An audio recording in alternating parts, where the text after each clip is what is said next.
तो आइए आज की जो चर्चा है वो सबसे पहले इस एक छोटे से टॉपिक से करते हैं कि नैरात्म्यवाद जो होता है वह दो प्रकार का होता है।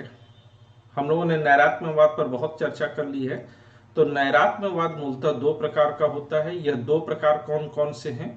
एक को हम कहते हैं पुद्गल नैरात्म्य और दूसरे को कहते हैं हम धर्म नैरात्म्य। एक को हम क्या कहते हैं? पुद्गल नैरात्म्य और दूसरे को हम कहते हैं धर्म नैरात्म्य।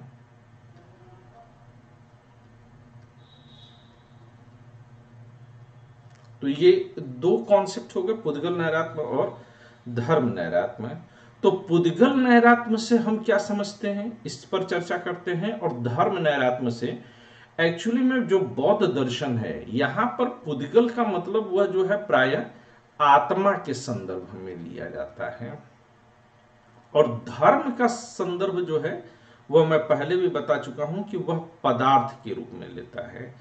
और जब नैरात्म्य शब्द का प्रयोग किया गया है तो नैरात्म्य का मतलब है कि स्थायी या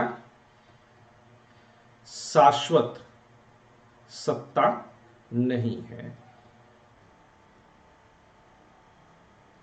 स्थायी अथवा शाश्वत सत्ता नहीं है। यह बात अब तक हम लोगों को नैरात्म्यवाद पढ़ते पढ़ते बिल्कुल क्लियर हो चुका है। तो एक तरफ हमारे पास है पुद्गल नैरात्म्य और दूसरी तरफ हमारे पास है धर्म नैरात्म्य।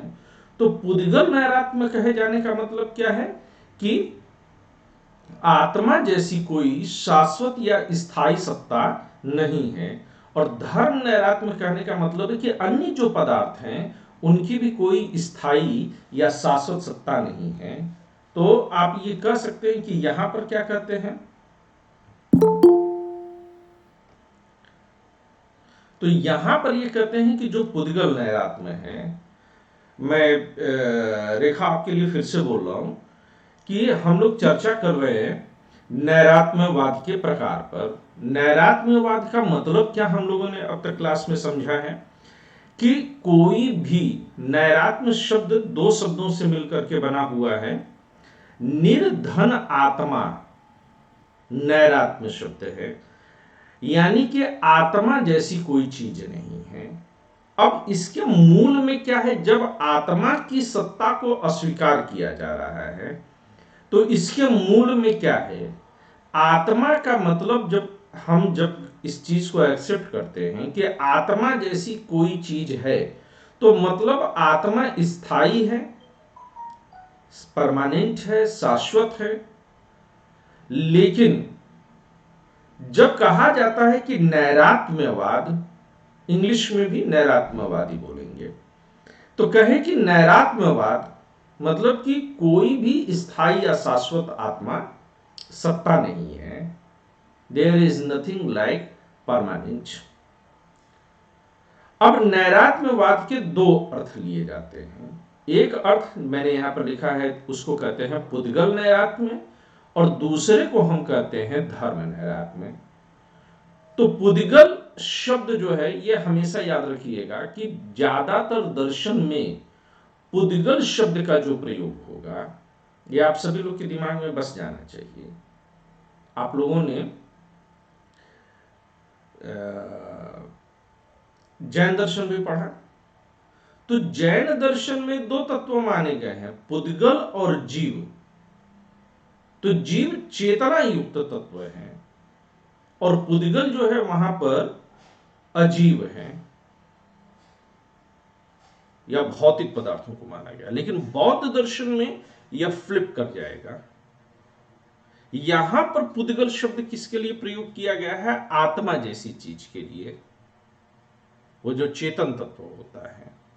अब देखिए, शब्द का अर्थ अपने आप में कुछ नहीं होता है, कैसा हमने प्रयोग किया है इस पर निर्भर करता है। क्या सेंस के साथ यूज किया गया और किस सेंस के साथ हमने उसको ग्रहण किया, इस पर निर्भर करेगा। तो पुद्गल शब्द बौद्ध दर्शन में आएंगे तो आत्मा जैसी सत्ता के लिए बोला जाता है, तो अब तक तो हम लोग जो है एकदम कसम क्रिया खा करके जो है इस चीज के लिए तय हो चुके हैं कि बौद्ध दर्शन में स्थायी आत्मा जैसी किसी सत्ता को नहीं मानते। कहते नहीं साहब, ये जो आप बोल रहे हैं ना स्थायी तत्व, ये नहीं होता है। There is nothing like permanent soul. और धर्म नैरात्म्य में क्या बोले? धर्म नैरात्म्य में बोले कि ये जो बाकी आप चीजें बोल रहे हैं, चाहे ये शरीर हो, चाहे लैपटॉप हो, चाहे दीवार हो, ये भी स्थायी रूप से नहीं रहते हैं। तो कुल मिलाकर के नैरात्म्यवाद निरंतर परिवर्तनशीलता का नाम है, चाहे वह आत्मा जैसे तत्व के लिए कहिए और चाहे जड़ पदार्थों के लिए कहिए।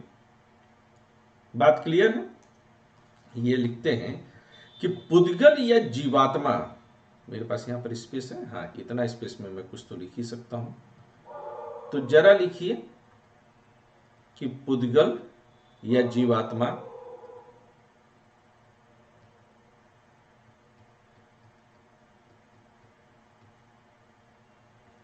पुद्गल या जीवात्मा की केवल व्यवहारिक सत्ता है।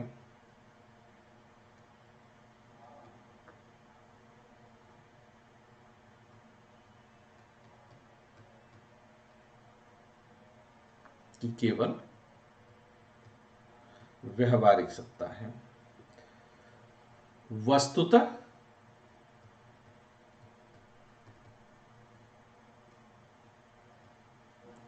वह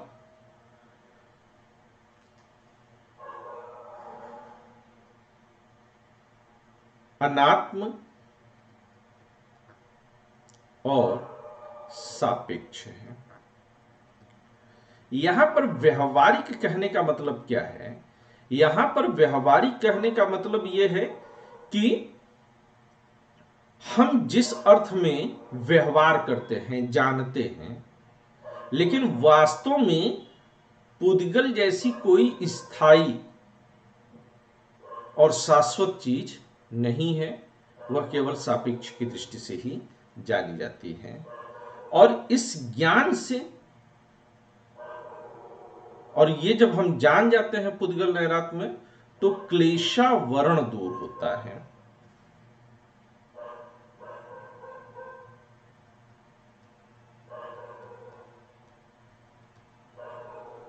इससे क्या दूर होता है? क्लेशावरण दूर होता है। क्लेशावरण का मतलब क्या? कि हमें जो तमाम तरह के कष्ट हैं, वो जो है जब हम इस चीज को समझ जाते हैं कि आत्मा जैसी कोई वास्तव में चीज नहीं है, कोई परमानेंट चीज नहीं है, तो जो हम अपने आत्मा पर तमाम तरह के बोझ बना करके बैठे हुए हैं, वो हमसे दूर हो जाते हैं। वहीं पर जब आप धर्म नैरात्म्य के बारे में चर्चा करते हैं, तो चलिए जरा अलग से लिखते हैं हम लोग धर्म नैरात्म्य के बारे में। ये चूंकि नैरात्म्यवाद को लिखने को आएगा, तो ये दोनों का जो है आपको इस्तेमाल करना पड़ेगा। मैं यहां पर धर्म नैरात्म्य को ले लेता हूं। तो धर्म नैरात्म्य क्या है? कहते हैं कि धर्म या पदार्थ भी व्यवहारिक हैं।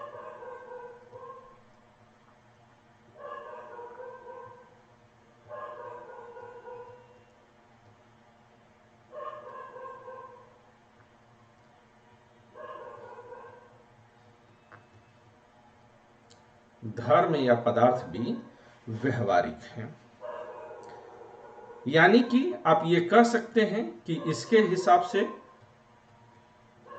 अब यहां पर याद रखिएगा कि धर्म शब्द का प्रयोग उस सामान्य अर्थ में नहीं हुआ है जिसे कि हम धर्म कहते हैं, जिसके लिए कि हम जो है कोई हरा रंग के लिए सर काट रहा है, तो कोई गेरुआ रंग के लिए जिंदा जलाने की बात कर रहा है। यहां पर धर्म शब्द पदार्थ के लिए हुआ है। तो यानी कि पदार्थ भी कैसे हैं? तो कहते हैं कि ये भी अनात्म है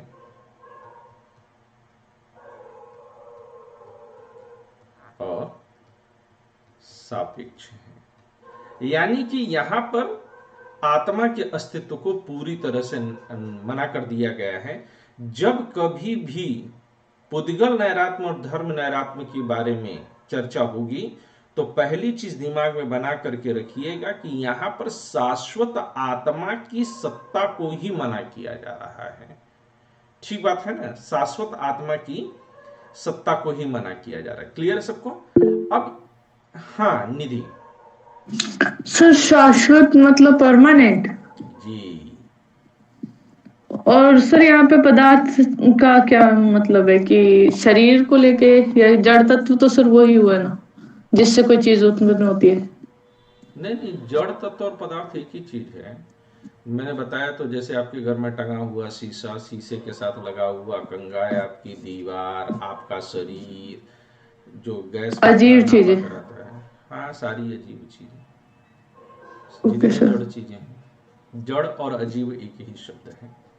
ओके सर। ठीक है। अब धर्म नैरात्म्य से क्या होता है? इससे गेयावरण दूर होता है। इसके ज्ञान से क्या होता है? गेया वर्ण दूर होगा। धर्म नैरात्म्य के ज्ञान से गेयावरण दूर होता है। और यहां पर जब हम लोगों ने देखा था तब क्या दूर होता है? क्लेशावरण, है ना, ये मैंने यहां पर इस्तेमाल किया हुआ है। उद्गम नैरात्म्य से सर ये क्लेशावरण क्या होता है? तो चली गई थी क्या? हम्म? सर मैंने क्लास नहीं की थी ना बीच में अभी। नहीं, अभी मैं तो डिफाइन किया था ना, अभी क्लास के शुरू में डिफाइन किया था। तो मेरे को थोड़ा सा फिर शायद सुना नहीं होगा। हाँ, क्लेश शब्द का मतलब होता है तकलीफ। गाना नहीं बना था, बीच में एक आया था कि मैं तेरे घर के आगे कलेश करूंगा, आया था इस तरह का एक गाना बीच में। सर नहीं याद है। घरों में कलेश होता है खूब कायदे से, यस सर। है ना। तो वो कलेश का मतलब झंझट, तकलीफ, दर्द, कष्ट। ठीक है। तो ओके सर। जो हमारे ऊपर एक क्लेश का आवरण है, तकलीफों का, संकटों का, दुख दर्द का, वह दूर होता है। अगर आप ये जान जाए कि कोई शाश्वत आत्मा नहीं है तो क्लेश आवरण दूर होता है। जब आप ये जान जाते हैं कि धर्म नैरात्म्य में नहीं है तो ज्ञेय आवरण दूर होता है। यानी कि आपको ज्ञान को ढक लिया गया है, ज्ञान की वस्तु को। ज्ञेय किसे कहते हैं? ज्ञेय का मतलब होता है जिसे जाना जा सके। तो अब मेरे हाथ में यह एक पदार्थ है और मैं इसको जो है पिछले 1 साल से मेरे पास है, तो मैं ये समझू कि 1 साल से यही मेरे पास है और अभी गिरा, पट से टूट गया। हाय राम, कितनी तकलीफ की बात है, मेरा सामान टूट गया। लेकिन अगर मैं ये जानता हूं कि 1 साल से यही नहीं है, यह तो हर क्षण परिवर्तित हो रहा है। जितनी देर में मैंने आपके हाथ में, आपके सामने इसको किया, उतनी देर में न जाने ये कितनी बार बदल गया। तो अगर मैं ये समझ लूं कि कोई ऐसी चीज ही नहीं है कि जो परिवर्तनशील ना हो, जो बदल ना रही हो, तो उसके प्रति जो हमारी मोहब्बत है वह भी ना बदले। आज की तारीख में अगर आप कहिए तो पिछले जमाने की कोई बड़ी खूबसूरत सी हीरोइन, बड़े खूबसूरत से हीरो, आज वो लीड रोल में आकर के करें तो हमको नहीं अच्छा लगेगा। हम कहेंगे अरे यार ये तो बुढ़े हो गए हैं, नया फ्रेश हीरो हीरोइन लेकर के आओ। तो हम ऐसा क्यों करें? क्योंकि हमने वो परिवर्तन देखा है। 10-15 साल पहले जो युवक बड़ा आकर्षक लगता होगा, आज की तारीख में वो अपना आकर्षण धीरे धीरे खो रहा होगा। कम, अगर बिल्कुल नहीं खोया होगा तो कम तो हो जाएगा। क्यों हो जाएगा? क्योंकि वह परिवर्तनशील है। किसी चीज को स्थायी और शाश्वत मान करके चलना, यही सबसे बड़े तकलीफ का कारण है। हमें इसी से बचना है। ठीक है ना? यहां तक की बात क्लियर है? Yes sir. तो ये कहते हैं कि ये गेया वर्ण दूर हो जाता है। तो इस तरह से क्या कहते हैं कि अब बुद्ध कहते हैं कि ये 2 तरह के आवरण,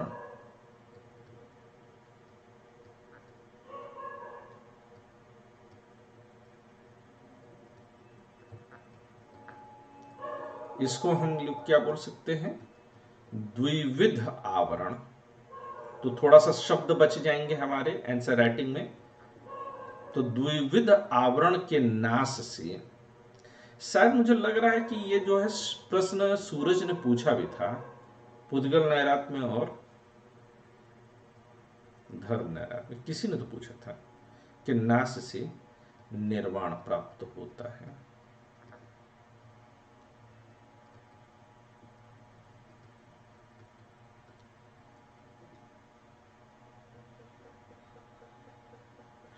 ठीक है, क्लियर है, ये दोनों क्लियर हो गए शब्द।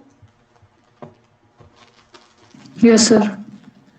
अब जरा आइए, हम लोग जो पिछली क्लास में हमने टॉपिक छोड़ा था, हम जरा उसको उठाते हैं। मैं जरा देखो मैंने कहाँ छोड़ा था, इसी में कंटिन्यू कर जाएंगे हम।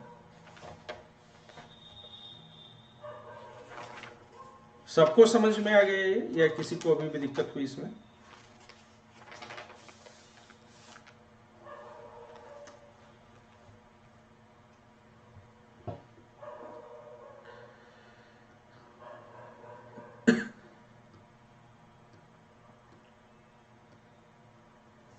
आइए जरा हम एक नई हेडिंग डालते हैं कि कर्म,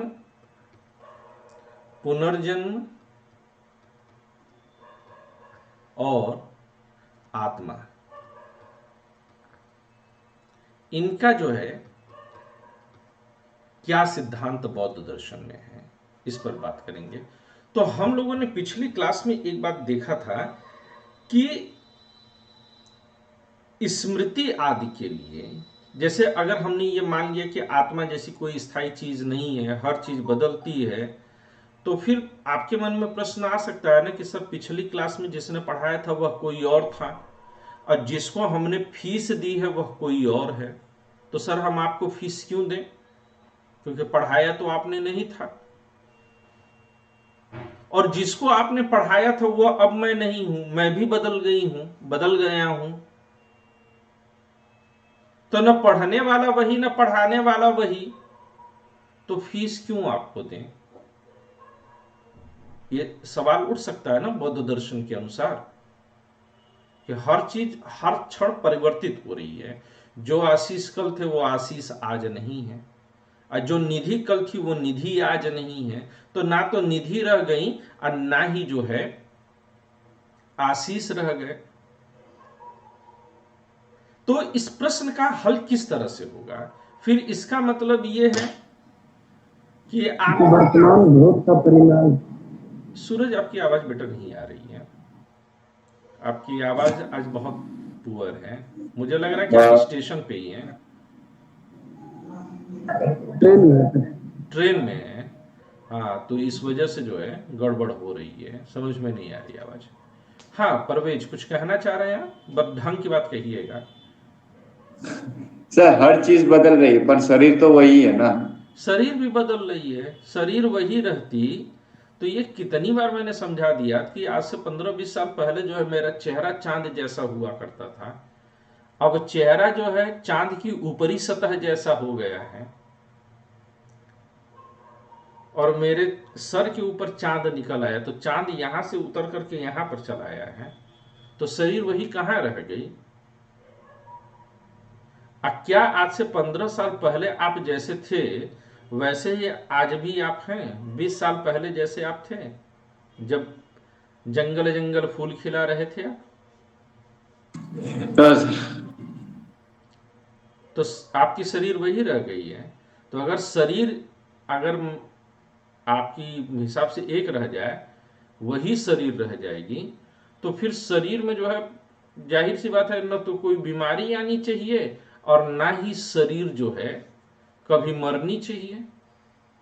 पर आप कल को बूढ़े भी होंगे, चाहे जितना आप आज की तारीख में चूना वगैरह पोत ले अपने मुंह पे, बूढ़े तो होंगे कर। तो क्या शरीर बदला कि नहीं बदला? चूंकि यह परिवर्तन इतना कम होता है कि हमें रोजमर्रा की जिंदगी में महसूस नहीं होता है, लेकिन होता तो है। रोज हर क्षण हमारा शरीर बदल रहा होगा, तभी तो 15, 20, 25 सालों के बाद वह अंतर हमको जो है दिखाई देने लगता है। बात समझ में आ रही ना हमारी?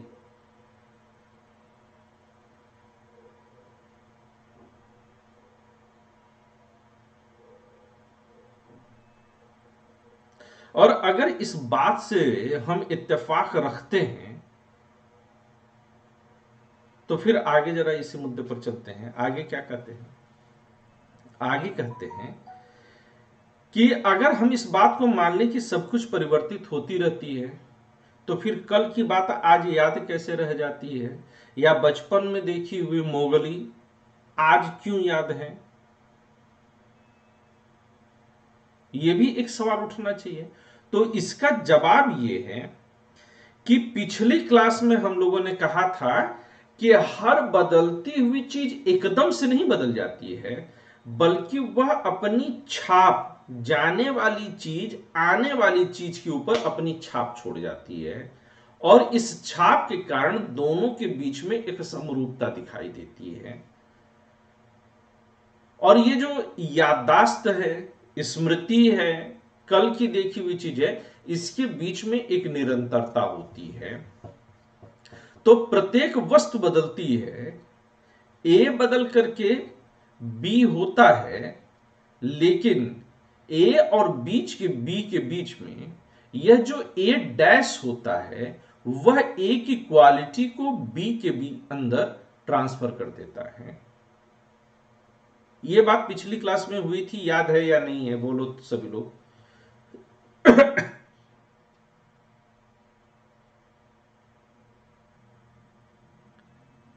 सर हुई तो थी पर याद नहीं है। किसी को भी याद है? हुई थी। चलो पिछली क्लास में एक बार फिर से देखना तो चीजें और बेहतर याद आएंगी। पिछली क्लास में हमने क्या समझाने की कोशिश की थी कि प्रत्येक चीज जब परिवर्तित होती है तो वह अपनी छाप छोड़ते हुए ही दूसरे में जाती है, और यही छाप जो संस्कार आदि के रूप में होता है यही आगे कैरी करता है। इसलिए परिवर्तन का मतलब यह नहीं है कि पूरब अचानक से पश्चिम हो जाएगा, बल्कि एक निरंतर क्रम उसके मध्य मिलता रहता है। ए बी में बदलने से पहले ए डैश के रूप में अपनी छाप जो है बी में छोड़ता है, इसलिए ए के जो गुण होते हैं वह बी में भी काफी हद तक दिखाई देते हैं। यानी कि परिवर्तन का अर्थ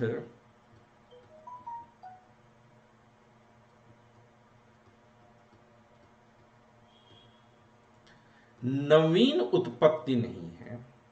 परिवर्तन का अर्थ बिल्कुल से नवीन उत्पत्ति नहीं है, ठीक है ना? ये ऐसा नहीं है कि आपने अपने घर का सोफा बाहर फेंक दिया और नया सोफा मंगवा लिया। ये नहीं है परिवर्तन। परिवर्तन क्या है? परिवर्तन का मतलब है कि सोफे का कपड़ा वगैरह बदल दिया, थोड़ा उस पर पेंट वेंट करवा दिया, तो अभी भी अब सोफा आपका बदल तो गया, लेकिन क्या सोफा नया हो गया? जैसे घर की बिल्डिंग चूना कली वगैरह करवा दिया। तो ये परिवर्तन का मतलब नवीन उत्पत्ति नहीं है, बल्कि एक स्तर से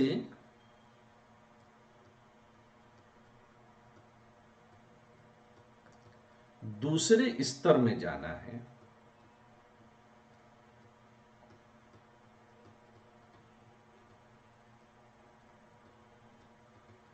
एक स्तर से दूसरे स्तर में जाना है।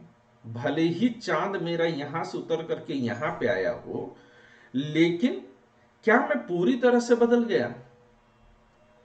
क्या अब मेरे परिवार वाले, मेरे मित्र मुझे पहचानने से बिल्कुल इनकार कर देंगे? नहीं। हालांकि इस बीच में वो भी बदले हैं, लेकिन मेरे भी पहले के जो तत्व थे वो अपनी छाप आने वाले में छोड़ गए, जिससे कि एक मिला जुला रूप मेरा नजर आता रहा, वैसे बाकियों में भी होता रहा। ये अवधारणा समझ में आ रही है?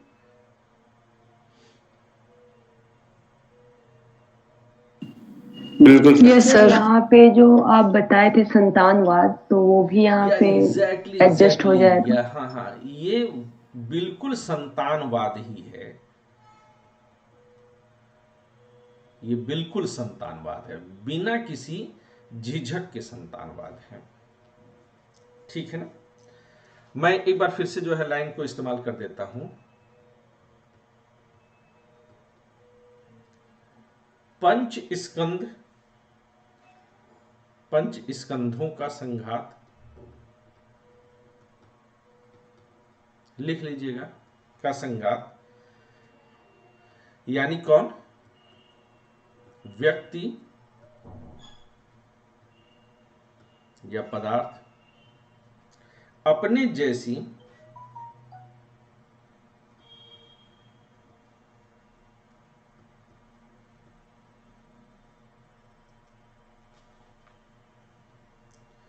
अवस्थाएं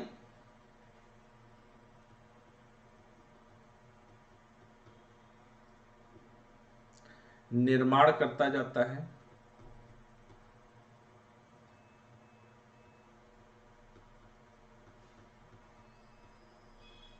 निर्माण करता जाता है, और आने वाली अवस्थाओं पर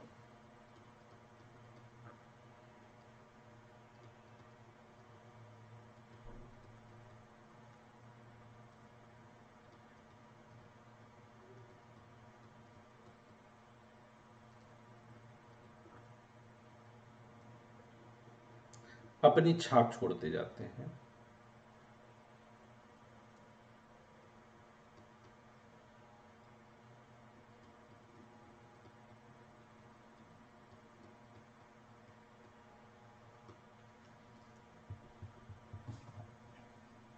सही बात है?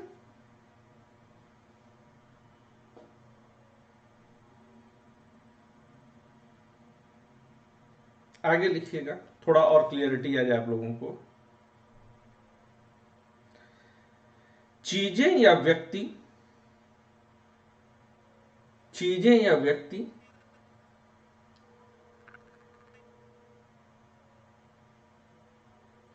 कहीं और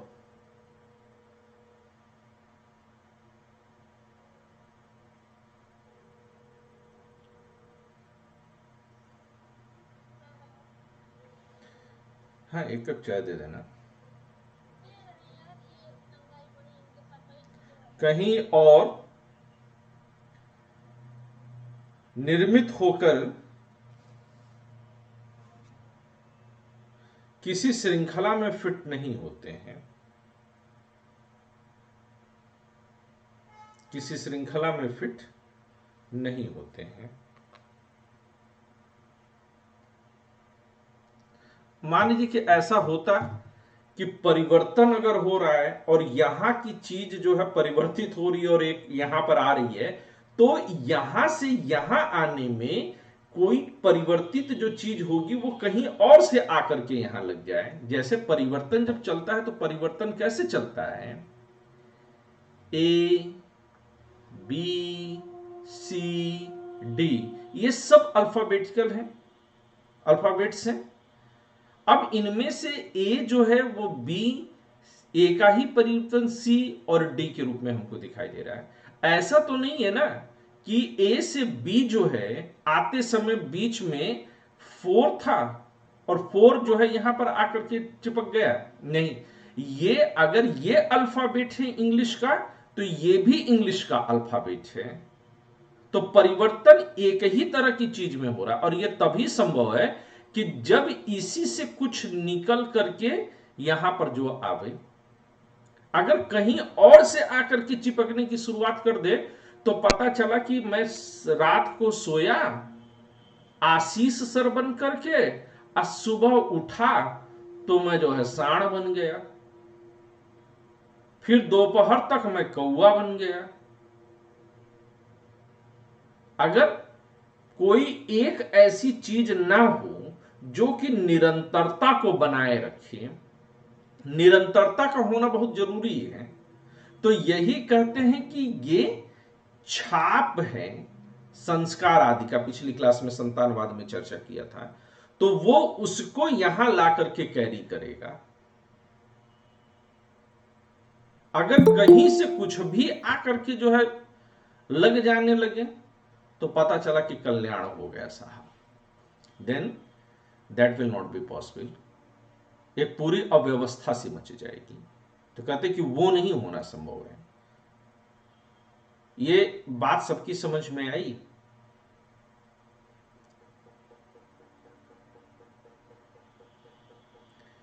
कि कैसे जो है यस सर।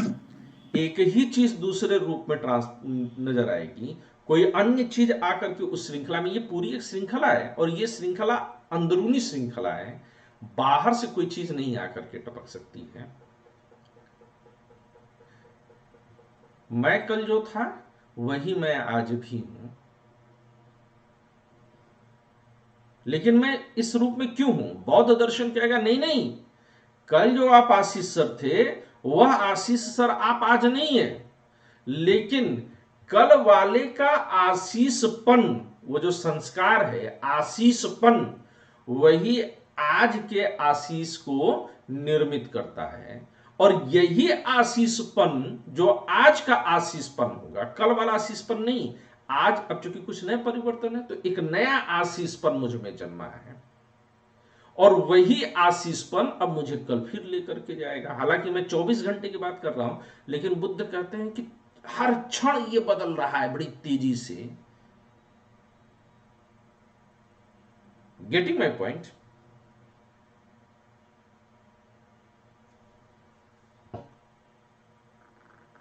कंफ्यूजन हो रहा है? Yes sir. दिमाग का नहीं रही सर। हो रहा है? Sir total clear. आप समझिए, कभी कभी सोचिए आप लोग कि अगर आप फिलॉसफी ना पढ़ते तो सोचने समझने की क्षमता, अगर किसी भी विषय को सोचने समझने की क्षमता ही आप में जन्म ना ले। और इसीलिए इस देश के राजनेताओं ने पूरा प्रयास किया कि फिलॉसफी को मार दिया जाए। विदेशों में क्लास 1 से फिलॉसफी पढ़ाई जाती है, अब उनके यहां आप इंजीनियरिंग पढ़ने जाइए, मेडिसिन साइंस पढ़ने जाइए, तो भी एक हल्का फिलॉसफी जरूर पढ़ाई जाएगी। आज से कई साल पहले तक आईआईटी में भी फिलॉसफी पढ़ाई जाती थी, जो लड़के इंजीनियरिंग करने आते थे। लेकिन सरकारों ने पूरी साजिश रची कि फिलॉसफी को खत्म कर दो। फिलॉसफी के खत्म होने से क्या होगा? सोचने समझने की क्षमता ही खत्म हो जाती है, और फिर पढ़े लिखे गधे इस संसार में मिलते हैं। वो गधे तैरते हैं जिन्हें आता जाता कुछ नहीं है, केवल 4 अक्षर रट करके बैठे हुए हैं। सोचिए फिलॉसफी कितनी गजब की चीज है। अब तो सही इतिहास लिखा जाएगा। ठीक है, ये गधे सब जो है ऐसा ही करेंगे। और कोई एक पार्टी नहीं, सभी पार्टियां इसमें शामिल हैं। मैं जब सिविल की तैयारी करता था तो देखिए बदलती ही चीजें हैं। तो नई दिल्ली रेलवे स्टेशन से उतरने के बाद जैसे ही मैं आगे बढ़ता था मुखर्जी नगर के लिए, तो जो पहला जो है मोहल्ला चेंज होता था नई दिल्ली रेलवे स्टेशन के बाद, अजमेरी गेट साइड से जब चलते थे, तो वह एरिया होता था दरिया बाग का, और 15-20 मिनट लग जाता था। पूरी रोड खुली हुई है, किताबें देखते देखते देखते ऑटो वगैरह में बैठ करके चलते थे। किताबों की दुकान, किताबें ही किताबें, किताबें ही किताबें, किताबें ही किताबें। तब उतना पैसा नहीं होता था। अब की बार मैं पैसा जेब में भर करके गया कि दरिया बाग से नया साल आ रहा है, मैं खुद किताब खरीदूंगा। ईमानदारी से मानिए पूरा का पूरा दरिया बाग किताबों से खाली हो गया। फिर मैं दरिया बाग से आगे बढ़ा अंसारी मार्केट की तरफ, जहां पर बहुत सारे पब्लिकेशन हाउस थे। 50% से ज्यादा पब्लिकेशन हाउस बंद हो गए। वरना इन्हीं गलियों में आप विश्वास नहीं मानेंगे, कभी गालिब घूमे हैं, कभी मैथिली शरणगुप्त घूमे हैं, कभी हरिवंश राय बच्चन घूमे हैं, मूर्धन्य विद्वान इस देश के, नेहरू, पटेल सब घूमते थे, पूरा समाप्त कर दिया ताकि आप लोग गधे रहिए। बहुत बड़ी साजिश रची गई। आप सोचिए कि अभी कितना कम पढ़ा हम लोगों ने, लेकिन सोचने की कितने डायमेंशन, मतलब कि रोज आपको लगता होगा कि सोचना पड़ रहा है। I am here to think. अब यहीं पर सोचिए आप, अब दुनिया का कोई भी विषय हो, philosophy is the mother of all subjects. सभी विषयों की अम्मी जान दर्शन शास्त्र ही है, जिसे अरबी में फलसफा बोला जाता है। इसी फलसफा से फिलॉसफी शब्द बनी है। और सोचिए, फिलॉसफी को ही मार दिया गया इस देश में। और जब लोग कहते हैं कि भारत को विश्वगुरु बनना है, ज्ञान के लिहाज से विश्वगुरु बनना है, तो वो विश्वगुरु बनेगा कब? बिना फिलॉसफी पढ़े। और फिलॉसफी नहीं पढ़ा तो ना तो वेद समझेंगे, ना उपनिषद पढ़ेंगे समझेंगे, ना गीता समझेंगे, ना बुद्ध को समझेंगे, ना महावीर को समझेंगे, ना रामकृष्ण को आप समझ पाएंगे। खाली ढपोर शंख बन जाएंगे। दर्शन शास्त्र को मारने की साजिश की गई पिछले 20-30 सालों में। सब्जेक्ट के तौर पर इसका नामो निशान मिटा देने की कोशिश हुई। किसी एक सब्जेक्ट पर अगर सरकारों ने उद्योगपतियों के साथ मिलकर के सबसे करारा प्रहार किया है, तो दैट हैज बीन फिलॉसफी। क्यों? क्योंकि यह सोचने समझने की ताकत देता है। और शुरू शुरू में किसी भी बच्चे को फिलॉसफी पढ़ा दीजिए, बीमार हो जाएगा, उसकी समझ में ही नहीं आएगा। और यह बहुत बड़ा सिग्नल है कि we have literate in our country around 74%, but the educated person around nil. 0 तक आ गए हैं शिक्षित लोग। ये जितने सब BSc, IIT, IIM हैं, they are only literate, they are not educated people. Education without philosophy is not possible. पूरी दुनिया में उठा करके देख लीजिए, सिर्फ एक आपके हिंदुस्तान को छोड़ करके। खैर, दर्द बहता ही रहेगा। फिलॉसफी को लेकर के आगे बढ़ते हैं, है ना। चलिए, तो ये क्या कह रहे हैं कि व्यक्ति या चीजें, जरा यहां पर लिखिएगा,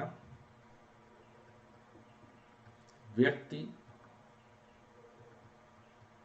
या चीजें या पदार्थ अपनी जैसी ही चीजों का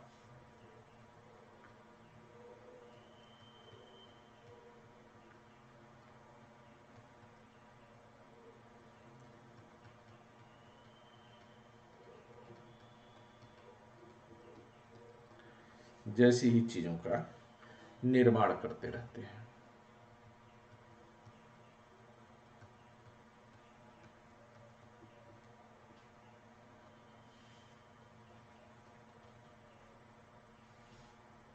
मैं एक पॉइंट यहां पर आप लोग को देना चाहता हूं, वो आप लोग जरा कोटेशन के तौर पे इस्तेमाल करिएगा। ये एस्से का भी टॉपिक बन सकता है कि अस्तित्व का स्वभाव ही है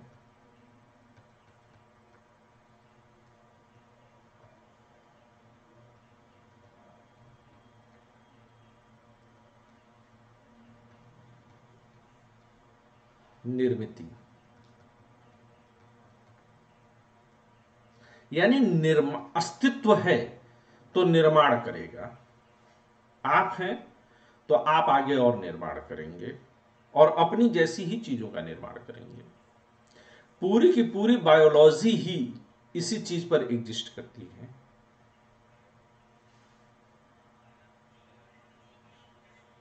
तो अस्तित्व का स्वभाव ही है निर्मिति। हर अस्तित्व, इसका मतलब क्या है? एक मिनट जरा आप लोग करिए।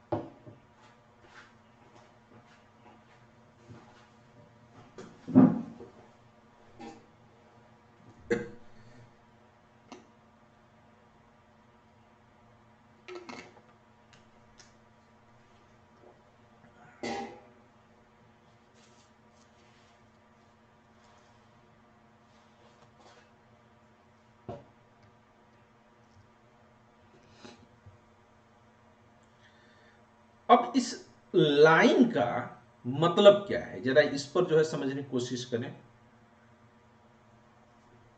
तो जब कहते हैं कि अस्तित्व का स्वभाव ही है निर्मिति, तो इसका मतलब यह है कि प्रत्येक अस्तित्व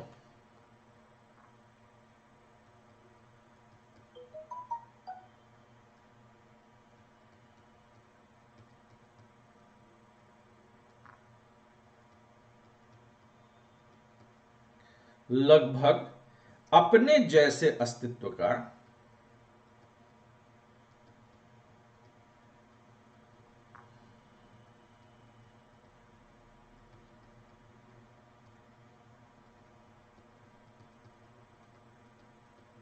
निर्माण करता है।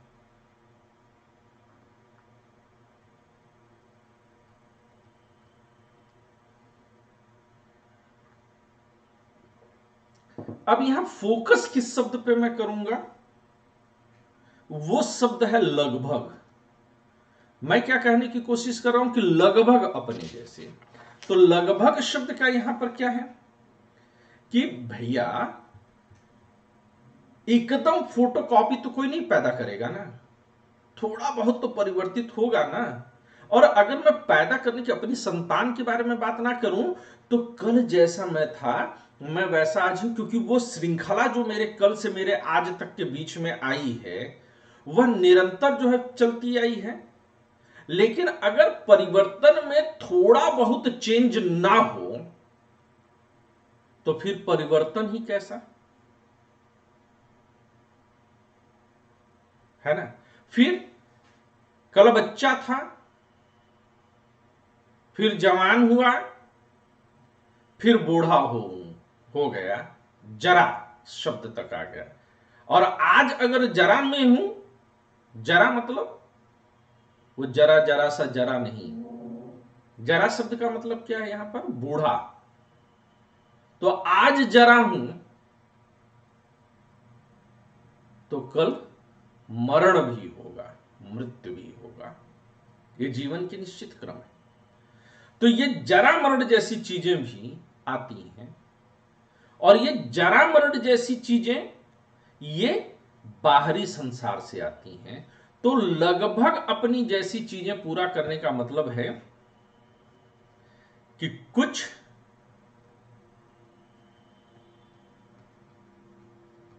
परिवर्तन बाह्य संसार से भी मिलेगा।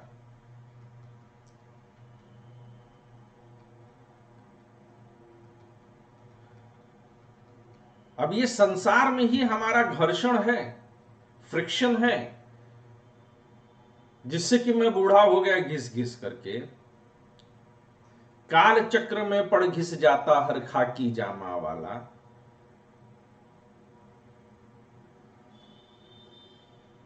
जितनी मेरी उम्र है मैं उससे दूना दिखता हूं। पर कोई तो बात है ना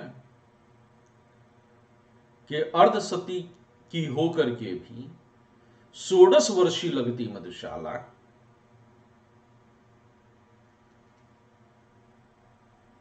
शरीर है तो घर्षण पाएगा, घिसेगा, और जितना घर्षण खाएगा, जितना घिसेगा, उतना ज्यादा परिवर्तन होगा।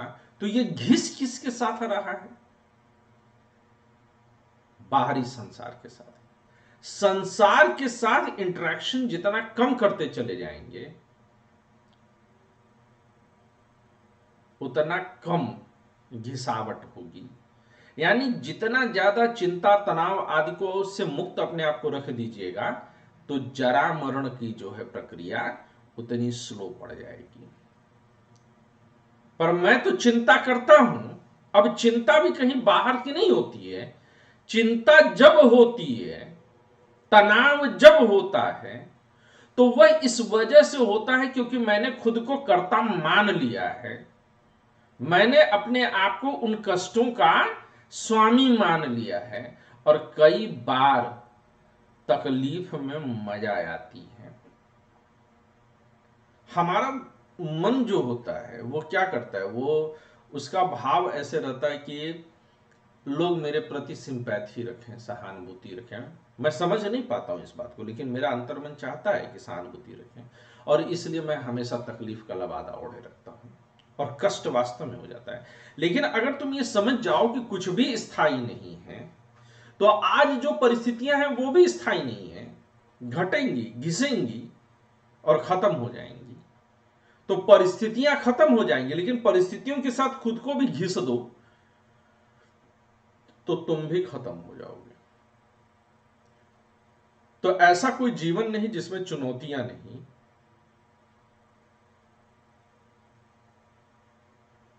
लेकिन उन चुनौतियों को अस्थायी समझो, मिटेंगे हैं।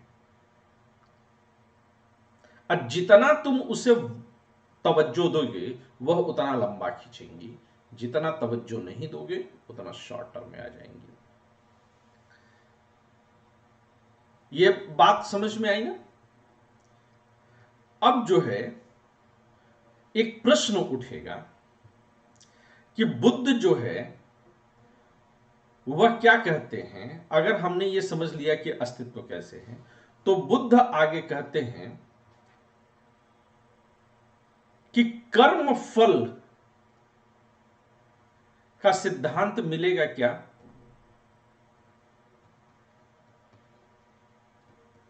कर्म फल का सिद्धांत का क्या होगा? अब जो लोग बुद्ध को नहीं समझते हैं वे बुद्ध के ऊपर आरोप लगाते हैं कि तुम तो भैया कह रहे हो कि हर क्षण हर घड़ी चीजें बदल रही हैं। अगर हर घड़ी हर क्षण चीजें बदल रही हैं तो भैया कर्म किसी ने किया और फल किसी को मिलेगा। फिर तो नैतिकता का भी कोई मतलब नहीं रह गया, क्योंकि पाप पुण्य भी कहीं सुरक्षित नहीं रहेगा। क्योंकि जिसने पाप किया दंड वो नहीं भोगेगा, जिसने पुण्य किया फल वो नहीं भोगेगा। पाप तो जिसने किया वह बदल गया, दंड जिसे मिल रहा है वह कोई और है, पुण्य जिसने किया वह बदल गया, फल जिसने को मिला वह बदल गया। लेकिन अब फिर से वापस जाइए तो बुद्ध कहते हैं कि परिवर्तन का मतलब अचानक से संपूर्ण परिवर्तन नहीं है। परिवर्तन से तात्पर्य अचानक से संपूर्ण परिवर्तन से नहीं है। नाश का मतलब संपूर्ण नाश नहीं है। चीजें बदलती हैं और धीरे धीरे बदलती हैं। वह संस्कार के रूप में, जो संस्कारों का छाप है, उस रूप में वह निरंतरता बनी रहती है। यानी कि अगर पाप किया है तो फल भी तुम ही भोगोगे, पर तुम में परिवर्तन हो रहा है। तुम नहीं परिवर्तित हो गए पूरे के पूरे। तुम मैं नहीं हो गया, अब मैं तुम नहीं हो गया। मैं ही रहूंगा, तुम ही रहोगे, लेकिन तुम पहले जितने तुम नहीं रहोगे और मैं पहले जितना मैं नहीं रहूंगा। परिवर्तन हुआ है लेकिन संपूर्ण परिवर्तन नहीं हो गया। आशीष सर सोए तो सुबह सांड नहीं बन गए, दोपहर को कौवा नहीं बन गए, शाम तक मगरमच्छ नहीं बन गया। आशीष सर ही रह गए। और ना ही आशीष सर जो है सो करके उठे तो कोई और सर बन गए। परवेज नहीं बन गया आशीष सर। आशीष सर निधि भी नहीं बने। आशीष सर आशीष ही रहे, परंतु हां, रात से लेकर के सुबह तक आशीष सर में कुछ तो परिवर्तित हो गया। इसी तरह से कर्म फल के सिद्धांत के साथ एक बड़ा महत्वपूर्ण शब्द जुड़ा हुआ है और वह है पुनर्जन्म का सिद्धांत। अब अगर शाश्वत आत्मा जैसी कोई चीज नहीं है, यह बुद्ध के ऊपर आरोप है। और जो लोग बुद्ध को कहते हैं, राधा कृष्ण, डॉक्टर सर्वपल्ली राधाकृष्णन जैसे लोग, कि यह उपनिषदों की ही धारा को आगे बढ़ा रहे हैं, तो वो थोड़ा सा गलत है। बुद्ध का ये कहीं कहना नहीं है कि वह उसी परंपरा को, उसी क्लेश को आगे बढ़ाने की कोशिश कर रहे हैं।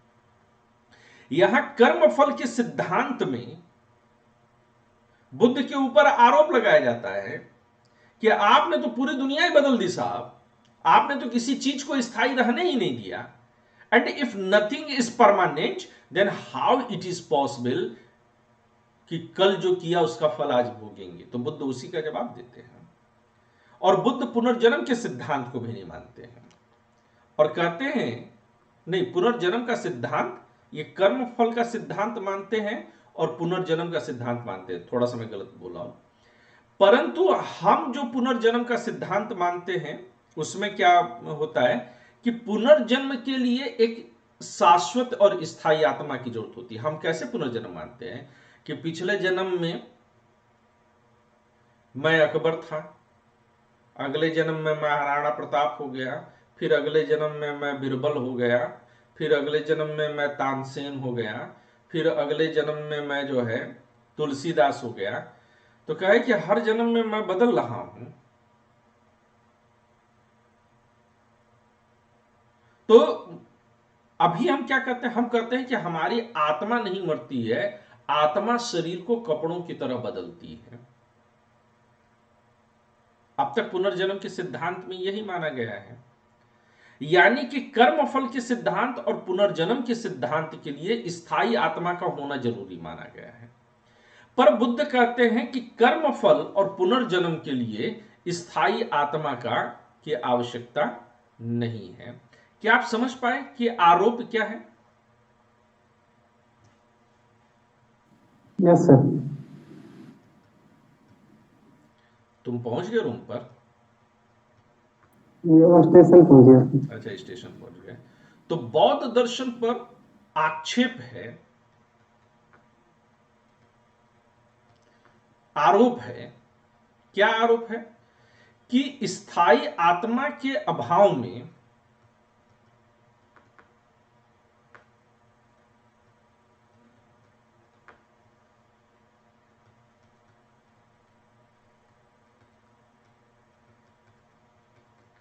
न तो नैतिकता संभव है,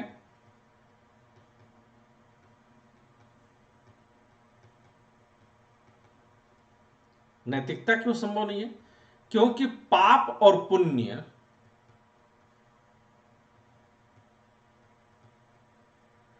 का फल भोगने वाला कोई नहीं है।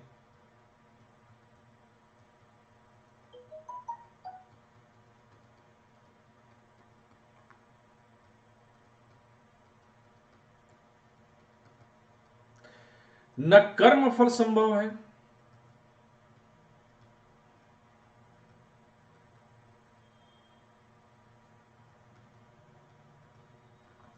कर्म फल क्यों नहीं संभव है? क्योंकि कर्म का फल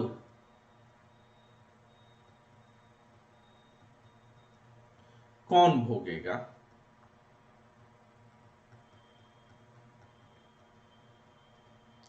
न पुनर्जन्म संभव है,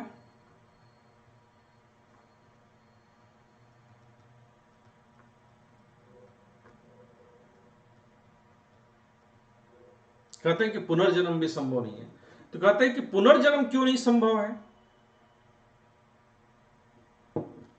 तो कहते हैं कि पुनर्जन्म भैया इसलिए संभव नहीं है क्योंकि स्थायी आत्मा नहीं है।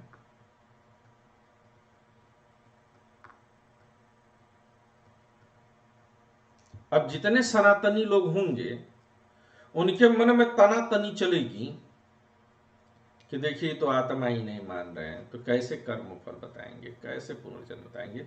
लेकिन बुद्ध जवाब देते हैं।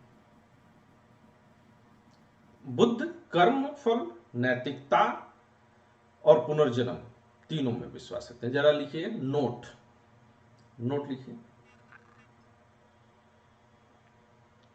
कि बुद्ध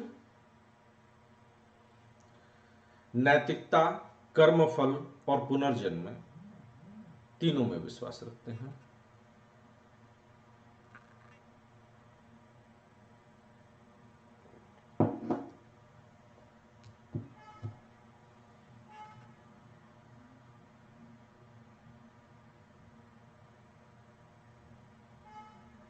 सर एक बार दोबारा रिपीट कर दीजिए। कर्म बुद्ध कर्मफल, नैतिकता और पुनर्जन्म तीनों में विश्वास रखते हैं।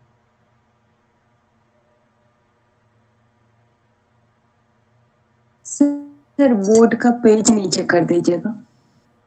हैं? क्या कर दो बेटा? पेज थोड़ा नीचे। सर पेज थोड़ा नीचे, बौद्ध दर्शन पर आक्षेप है। हाँ बस।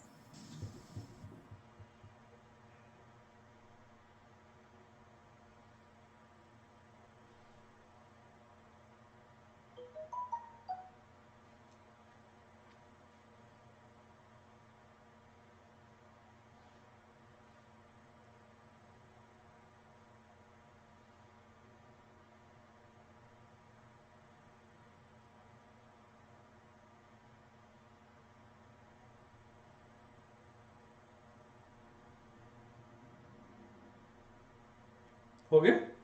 आगे बढ़ूं मैं?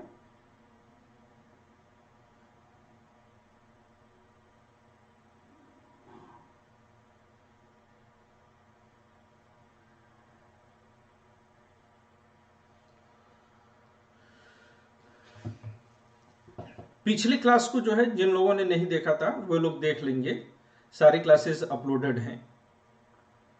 तो कहते हैं कि कोई स्थायी आत्मा संभव नहीं है, ये कहते हैं कि सब में विश्वास करते हैं। अब हमें ये समझना चाहिए कि कर्म सिद्धांत है क्या। कुछ सवालों के जवाब अपने आप मिल जाएंगे अगर हम इस बात को समझ लें कि कर्म सिद्धांत क्या है।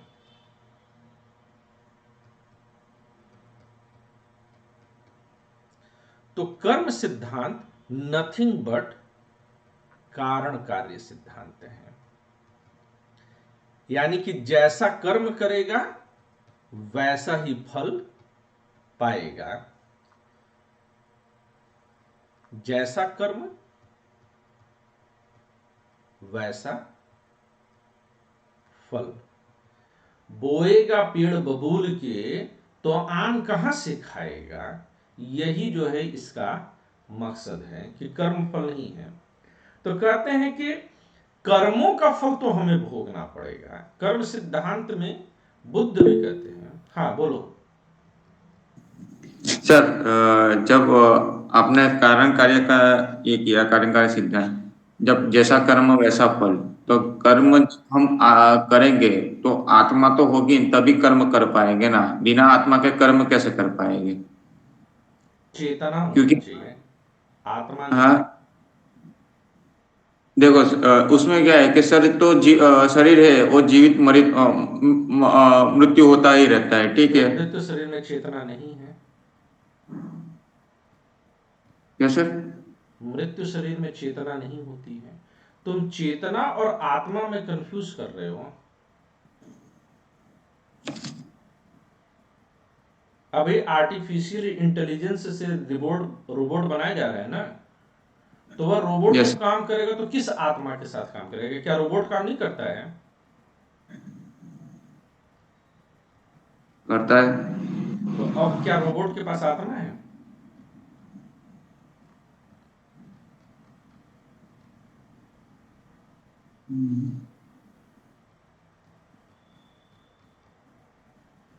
इतना सोचने की जरूरत है, रोबोट में आत्मा है कि नहीं इतना सोचोगे? नहीं सर, मैं नो दूसरी चीज। Sir, of course not. हाँ, तो कर्म करने के लिए आत्मा की आवश्यकता कहां से हो गई?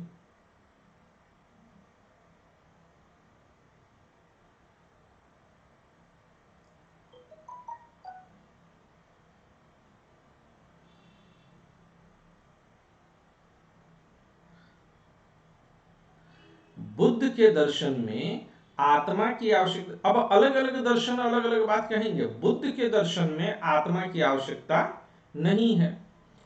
तुम्हारी दिक्कत परवेज कहां है? मैं चलो तुमको बता दूं। बचपन से तुमको ठूंसा गया है कि जिस्म के साथ साथ रूह भी होती है। अब तुम्हारा पूर्वाग्रह है कि तुम्हारे शरीर में जो हलचल होती है वह तुम्हारे रूह में होती है। और रूह की वजह से ही जिस्म जो है हरकत में आता है।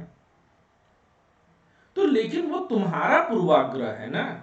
अब बुद्ध के पास तो तुम्हारा पूर्वाग्रह है नहीं, बुद्ध को तो तुम बचपन में पाले नहीं थे, कोहरा में खिलाए तो थे नहीं बुद्ध को तुम। तो बुद्ध तुम्हारी सोच से, बुद्ध को भी जिन लोगों ने गोद में खिलाया होगा उन्होंने भी बुद्ध के दिमाग में यही बात डाली होगी, लेकिन बुद्ध को मार्गदर्शक अच्छे मिले तो बुद्ध मुक्त हो गए। और बुद्ध ने नए सिरे से सब पर सोचा।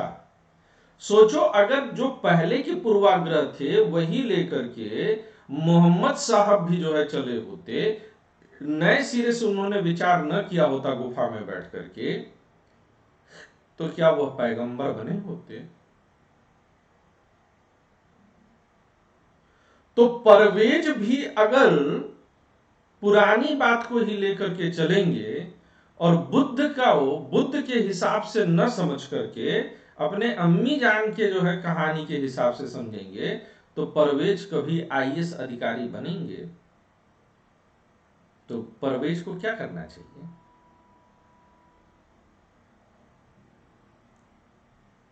क्या करना चाहिए परवेज? आशीष सर के सुनने चाहिए। बुद्ध के हिसाब से चलना चाहिए फिर। तो फिर जब चारवाक पढ़ोगे तब फिर गड़बड़ हो जाओगे। सर आशीष सर की सुननी चाहिए।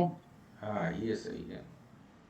तुम्हें बेटा मैं आशीर्वाद देता हूं, तुम जितना नंबर का एग्जाम में करके आओगी तुम्हें उससे 10% ज्यादा मिलेगा, ठीक है ना? Thank you so much sir. तुम्हारे भेजे में कुछ घुसा? हाँ सर। सर थोड़ा पीछे कर दो ना, लिखना रह गया था। ये नीचे वाली लाइनें लिखने को रह गई थी। लिख लो।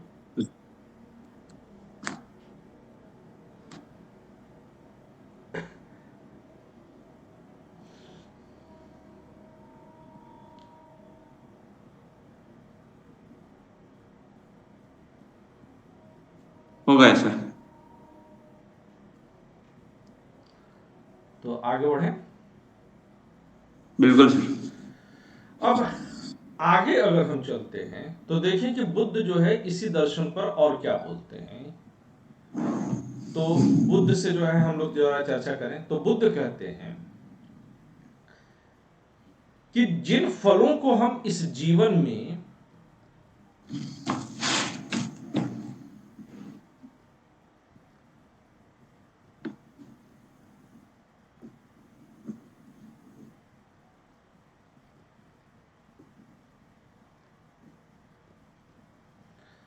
अच्छा, ये पेन टैब की भी एक खास बात है कि जब मैं छोटा था, मुझे याद है कि मैं 9वीं 10वीं में मैं पढ़ रहा था, तो एक बार हुआ क्या कि मेरे टीचर हिंदी पढ़ा रहे थे और वो बोल रहे थे और मैं उन्हीं की तरफ देख करके मैं अपनी कॉपी पर लिख रहा था।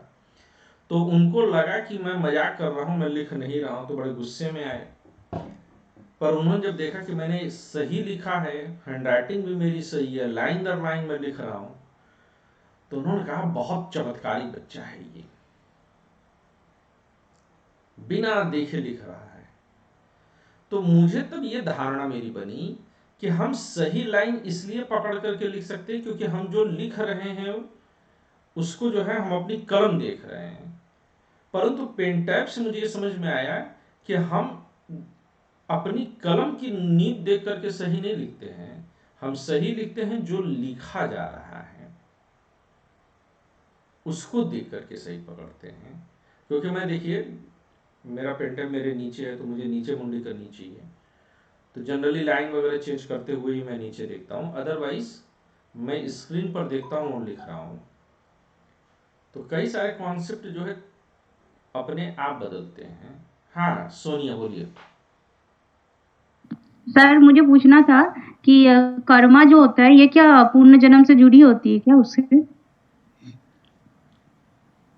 देखो अगर बुद्ध के हिसाब से पूछोगे तो जुड़ी होती हैं।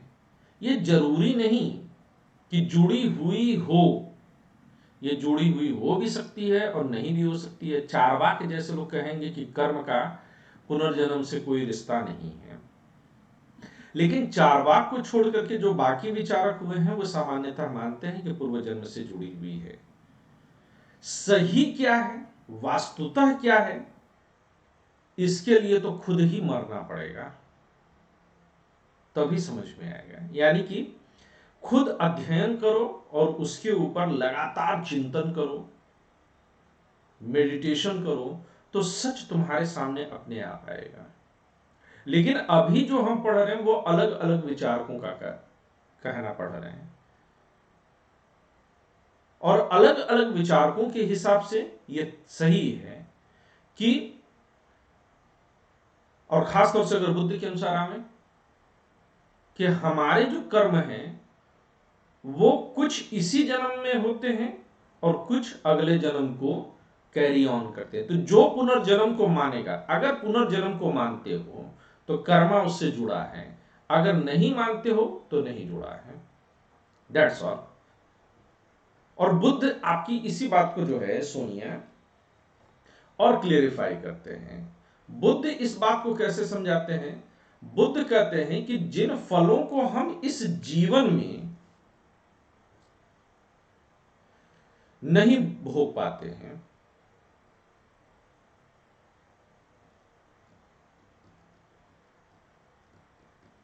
नहीं भोग सके हैं,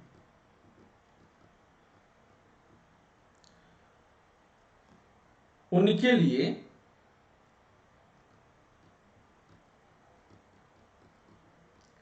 भविष्य में जन्म लेना होगा।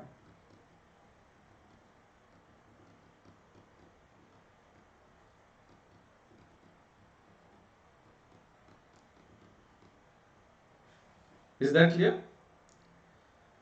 और अब यहीं पर है कि शाश्वत आत्मा के अभाव में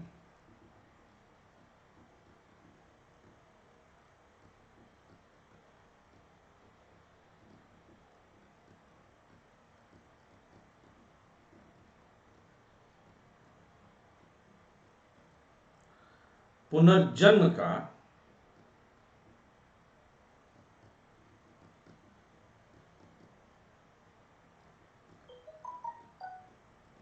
मानना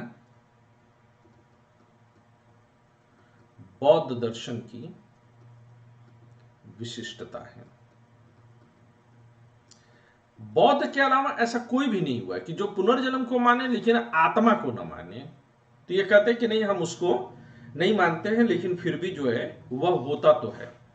इस बात को जो है ये स्वीकार कर लेते हैं, कहते हैं कि भैया होगा जरूर। तो कहते हैं कि कैसे होगा, तो इसका जवाब देते हुए ये कहते हैं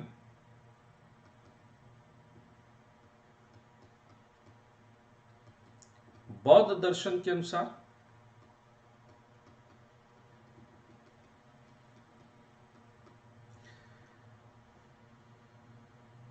किसी भी चीज का पूर्ण नाश नहीं होता।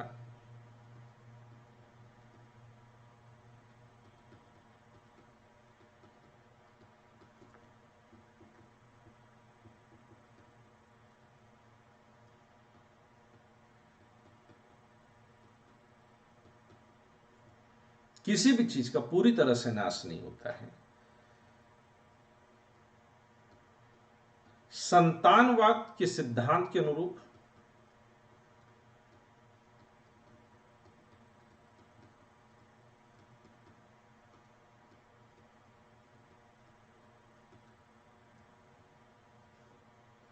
एक अवस्था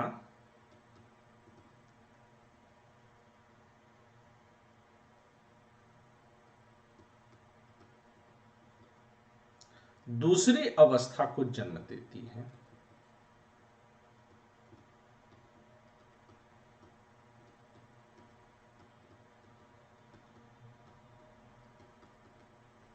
एक अवस्था दूसरी अवस्था को जन्म देती है, और जब वो एक अवस्था दूसरी अवस्था को जन्म देती है तो एक जन्म से दूसरा जन्म भी होता है।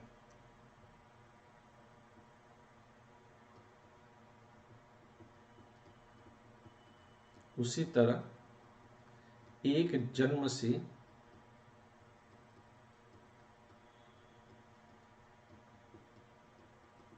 दूसरा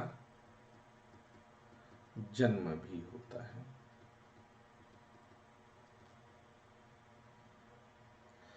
अब बुद्ध एक प्रतिप्रश्न करते हैं। शाश्वत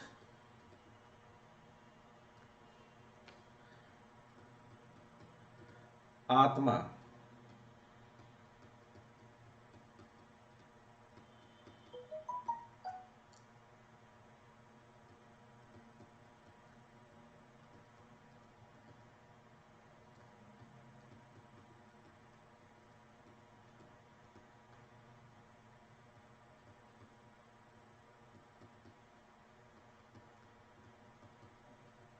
यह प्रश्न करते हैं कि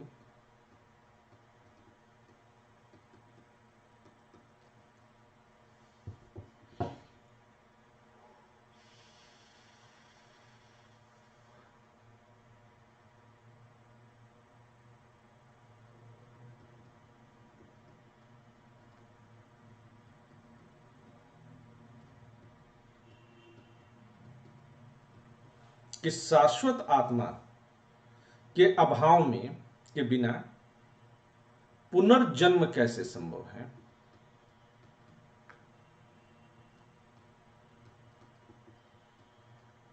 देखिए, मैं आप लोगों को थोड़ा ज्यादा डिटेल में पढ़ा रहा हूं, तो इसके पीछे दो वजह है। एक तो क्वेश्चन का पैटर्न चेंज हो रहा है, तो उस चेंज के हिसाब से भी मैं चलूं, और दूसरा है कि एसे और एथिक्स भी आपकी पकड़ में पूरी तरह से आ जाए, और एसे और एथिक्स तभी पकड़ में पूरी तरह से आएगा जब आप इसको समझेंगे। तो ये आप मत समझिएगा कि केवल 500 नंबरों के लिए आप कोशिश कर रहे हैं, बल्कि ये समझिएगा कि ये आपको जो है तकरीबन 1250 नंबरों की मैं तैयारी करवा रहा हूं। ठीक है ना?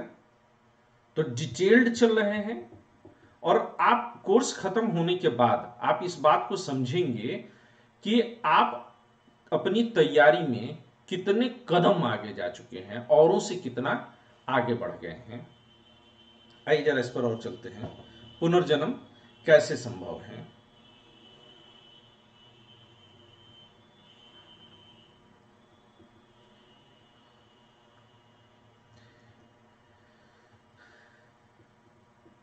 इसके उत्तर में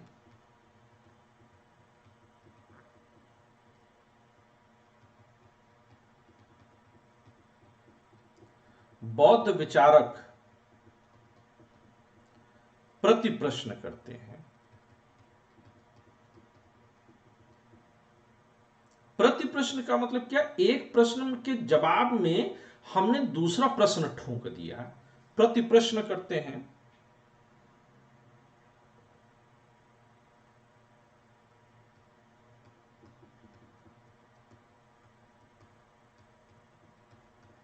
कि यदि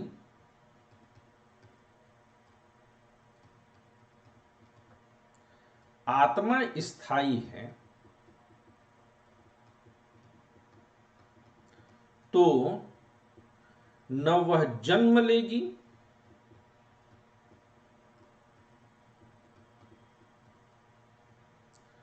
और न मरेगी।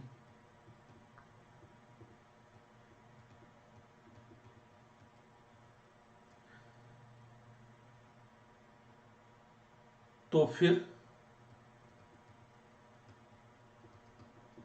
पुनर्जन्म किसका है?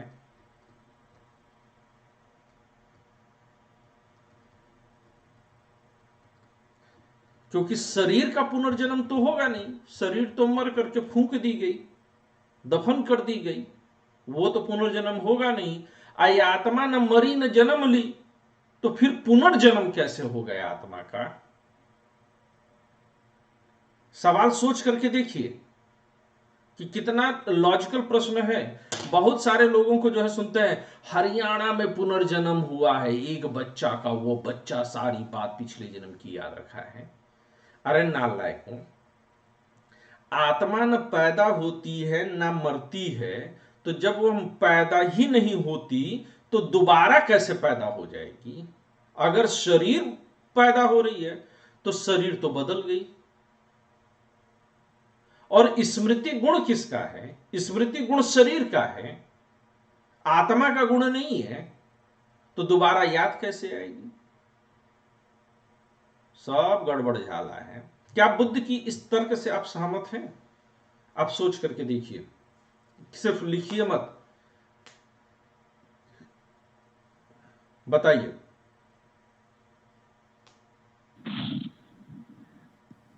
बिल्कुल सर।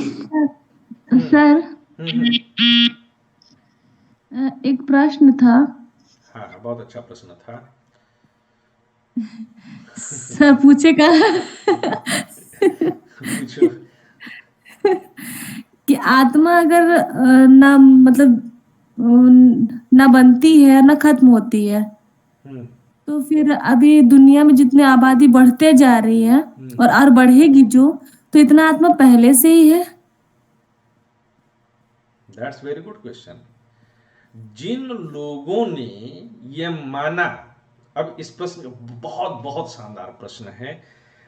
और सर ये क्वेश्चन पहले मैंने भी पूछा था आपसे काफी टाइम पहले, हाँ, याद हो तो तब भी बढ़िया प्रश्न था। अब सवाल ये है, मैं आज इसका जवाब जो है बौद्ध दर्शन के परिप्रेक्ष्य में दूंगा। कभी मैंने इसको जो है, ये प्रश्न तब शायद तुमने पूछा था जब आत्मा की अमरता पर चर्चा चल रही थी और हम उपनिषदों पर ज्यादा फोकस, मोक्ष भी था सर उस टाइम पे चला हुआ था। मोक्ष, हाँ, उपनिषद जो है उसमें हावी। हाँ जी सर। तो आज मैं बौद्ध दर्शन की पहली चीज ये है कि अगर आत्मा न मरती है न पैदा होती है, तो क्या जो बढ़ती हुई जनसंख्या है आत्मा उतनी ही है? यानी कि जितने लोग होने चाहिए उतनी आत्माएं होनी चाहिए। अब अफसाना तुम क्या चाह रही हो, मैं इसका जवाब कैसे दूं? हाँ मैं दे दूं या ना मैं दे दूं? तुम जो कहो मैं वो साबित कर दूं। सर जो सही है उसमें जवाब दीजिए, क्योंकि अभी बढ़ रही है आबादी तो उतना आत्मा है और बढ़ेगी, तो आत्मा मतलब सीमित है या फिर असीमित है? सुनो, पेड़ पौधे और जो गौरैया, चिड़िया, कौवा, कबूतर, कोयल, बगुला थे, उनकी तो आबादी घट रही है ना। तो ये तो है नहीं कि मनुष्य ही मनुष्य के रूप में जो है पुनर्जन्म लेगा। कौवा, कोयल, तीतर भी तो जो है आत्मा बन सकती है ना मनुष्य की। तो जो आबादी बढ़ रही है कहीं और की घट रही है, पेड़ों में भी आत्मा है ना। तो जब तुम्हारे जैसे लोग कहते हैं कि हम नॉनवेज नहीं खाएंगे, नॉनवेज क्यों नहीं खाएंगे? क्योंकि हम किसी की अपना पेट भरने के लिए किसी की जान नहीं ले सकते हैं, है ना अफसाना? जी सर। तो जब पेड़ भी गेहूं दाल भी खाते हो ना, तब भी किसी की जान ही मार रहे हो, बल्कि ज्यादा जान मार करके खाते हो। तो जो लोग बिना जान मारे कुछ खाना चाहते हैं, उसके लिए यह है कि वो केवल पानी पी करके और बर्फ खा करके रहें। पेड़ पौधों में भी आत्मा है, उसमें भी सूक्ष्म जीव है सर। पानी में जीव नहीं है, पानी निर्जीव है। उसमें सूक्ष्म जीव तो होते हैं सर, बैक्टीरिया तो। बारिश से जो टपक रहा पानी उसको पी लो, आंसू तो जल होंगे, हालांकि जीव तो उसमें भी होंगे, सही बात है। जी सर। हाँ, लेकिन वो मरते हैं तो पेट में जाकर के फिर से जो है गड़बड़ी पैदा कर देते हैं सर। हाँ, तो कहने का मतलब ये है कि आत्मा चाहे किसी भी जीव का हो, वो किसी भी शरीर में उसी के हिसाब से ढल जाती है। यानी उसका खुद का कोई रूप नहीं होता, खुद का कोई आकार नहीं होता। हाँ, जो लोग आत्मा में विश्वास करते हैं वो ऐसा ही करते हैं। वरना खुद महात्मा बुद्ध के, ये इतिहास के लिए जान लो, हिस्ट्री में ये सवाल पूछा जाएगा कि महात्मा बुद्ध के पिछले करीबन 500 जन्म होने के बाद वो बुद्ध बने हैं, और अलग अलग जन्मों में वह अलग अलग प्रकार की चीजें थे। जैसे किसी जन्म में वो हिरन थे, किसी जन्म में वो सांप थे, किसी जन्म में हंस थे। तो आत्मा जो है वो कोई किलो भर का जो है सामान नहीं है। आत्मा एक वस्तु से दूसरे वस्तु में जब प्रवेश करती है तो ये जरूरी भी नहीं है कि आत्मा आकार ग्रहण करे, क्योंकि आत्मा गैस नहीं है कि जितना बड़ा बर्तन होगा उतना जो है स्पेस ले लेगी। यह भी तो संभव है ना कि आत्मा को स्पेस की जरूरत ही ना पड़े। आत्मा कोई भौतिक चीज नहीं है। स्थान कौन घेरता है? जो द्रव्य होता है। मैटर की, द्रव्य की परिभाषा क्या है? जो स्थान घेरे वह द्रव्य है। तो आत्मा द्रव्य नहीं है। तो हमें जितना अब हमारे साथ प्रॉब्लम क्या हो जाती है कि हमने जितना जाना है हम उसी के आधार पर और जानने की कोशिश करते हैं, बल्कि हमें नए सिरे से समझना होगा कि आत्मा एक ऐसी चीज है जिसको कि स्थान, जैसे लाइट के जिस कमरे में जलाया जाता है उसका आकार ग्रहण करती है। क्या लाइट के लिए आकार ग्रहण करना जरूरी है? नहीं है। तो आत्मा इस सेंस में लाइट जैसी है, कहीं जला दो उजियारा हर ओर हो जाएगा। समझी अफसाना? जी सर, तो क्या ऐसा हम लोग कह सकते हैं कि आत्मा लिमिटेड है? नहीं, मतलब कुछ लाख, कुछ करोड़, कुछ अरब आत्मा जी है। जी नहीं, शरीर के साथ बधी हुई इतनी आत्माएं हैं। हमें हो सकता है कि आत्मा मुक्त रूप से हो। क्या धरती पर जितना प्रकाश है उतना ही प्रकाश है कि उसके अतिरिक्त भी प्रकाश होगा? हाँ सर, होगा, बिल्कुल है। आज किसी दिन जो है कोई उल्का पिंड जलता हुआ आपके घर के बगल से गुजर जाए तो उस दिन आपके घर में अजीब सी रोशनी अलग सी आ जाएगी। एक नई रोशनी आ सकती है। तो आत्माओं के लिए, अच्छा, क्या आत्मा जो है इस तरह से अलग अलग ब्लॉक्स में, ये अलग अलग दार्शनिक अलग अलग तरीके से मानेंगे। बुद्ध तो ये कहते हैं कि आत्मा ही नहीं है। अब अगर मैं बुद्ध पे आऊं तो बुद्ध कहते हैं आत्मा ही नहीं है, तो सवाल ही खत्म कि आत्मा कहां है और कैसे रह रही है। लेकिन जब उपनिषदों में आएंगे अफसाना, तब तुमने जो है क्लास ज्वाइन नहीं किया था। उपनिषदों के अनुसार तुम अपना हाथ देख रही हो, शरीर देख रही हो अपना, तो वो शरीर भी आत्मा ही है। तुम्हारे सामने टेबल पड़ी हुई है, दीवार है, वह टेबल और दीवार भी आत्मा है। और तुम में जो तुम आत्मा हो, जो टेबल आत्मा है, जो दीवार आत्मा है, वह अलग अलग आत्माएं नहीं है। तुम्हें अपने वास्तविक स्वरूप का ज्ञान नहीं है, इसलिए तुम अपने आप को अफसाना समझ रही हो। और इसीलिए कोई तुमको कुछ कह देता है, तुम्हारे बारे में गलत आरोप लगा देता है, तो तुम्हें तकलीफ हो जाती है। पर जो कह रहा है वो भी अलग नहीं है। जो कहा गया उसका कोई अर्थ नहीं है। मूर्ख है वो जो चीजों से दुखी हो जाते हैं, क्योंकि वह आत्मा को समझते ही नहीं है। अब उपनिषद कहेगा सर्व खलु इदं ब्रह्मम, या जो कुछ भी है सब ब्रह्म है। और जिस दिन हमें अपने वास्तविक स्वरूप का ज्ञान हो जाएगा, उस दिन हमें दुख, चिंताएं सब छूट जाएंगी। अब तक हम लोगों ने 4-5 फिलोसफर्स को देख लिया, और सबके अनुसार दुख का कारण क्या है, तकलीफ का कारण क्या है, झंझट का कारण क्या है, असफलता का कारण क्या है? एकमात्र कारण है अविद्या, इग्नोरेंस।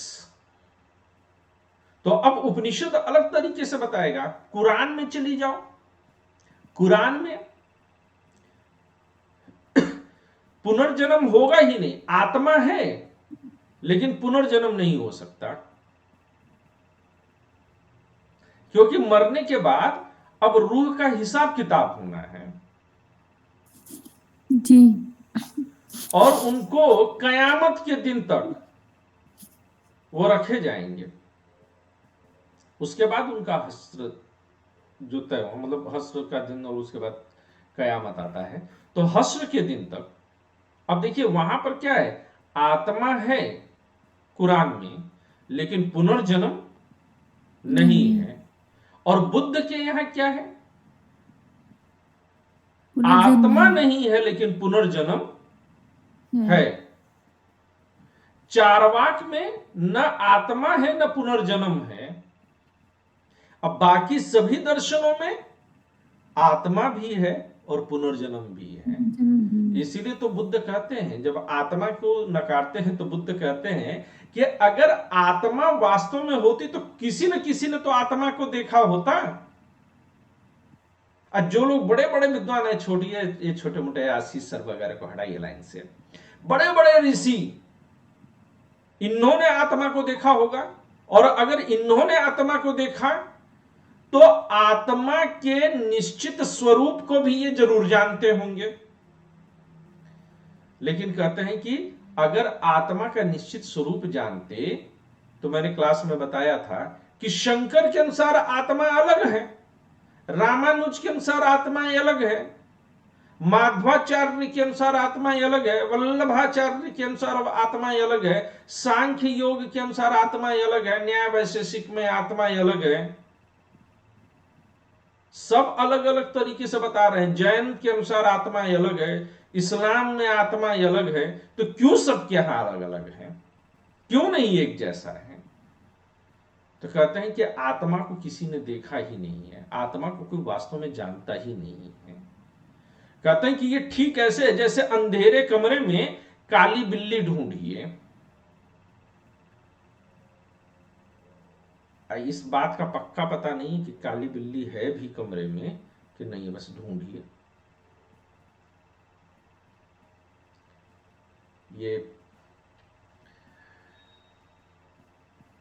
एक प्रसंग आता है कि बुद्ध आत्मा के बारे में अपने एक शिष्य को समझाते हुए कहते हैं, अच्छा देखो एक और दार्शनिक आकर के बैठी हुई है। ठीक है, आशीर्वाद हो बेटा आपको।